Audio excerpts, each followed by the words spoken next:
Welcome back, or welcome for the first time. The last video I plan on making about the weekly MTG Innistrad sneak peek is going to be about the Planeswalkers that we saw in the set. So, notably, we got the card for Wrenn and 7, and you might recognize that name from Wrenn and 6 from Modern Horizons 1. Wrenn is a Planeswalker who, on every different world that they visit, they get a new kind of tree folk mecha armor.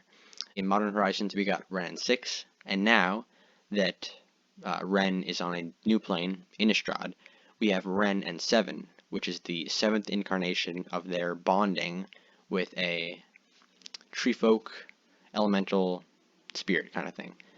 Now let's get into the actual card.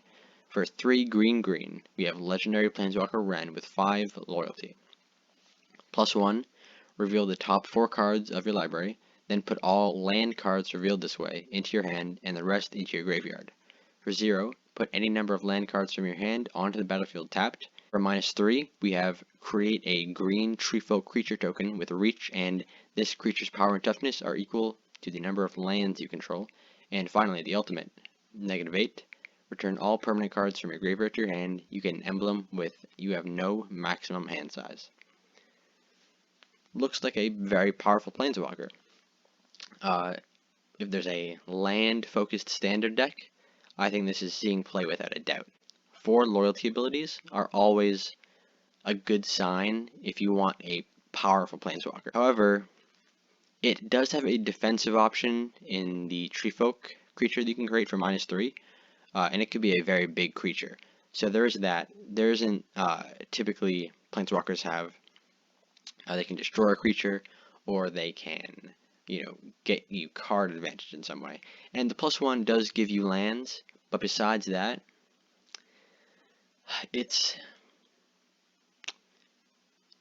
card will not work well in a deck that is not specifically focused to have this card in it. You can't just throw Wrenn and 7 into any old deck, but I think in the right ramp decks that this will hopefully go into, this is going to be an amazing piece. The ramp capabilities of Wrenn and 7 are just so powerful.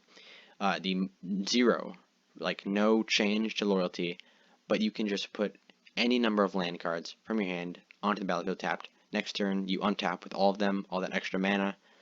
This is very exciting, especially in Commander, where all of these abilities can be completely optimized. So this looks like a very cool card, very excited for it.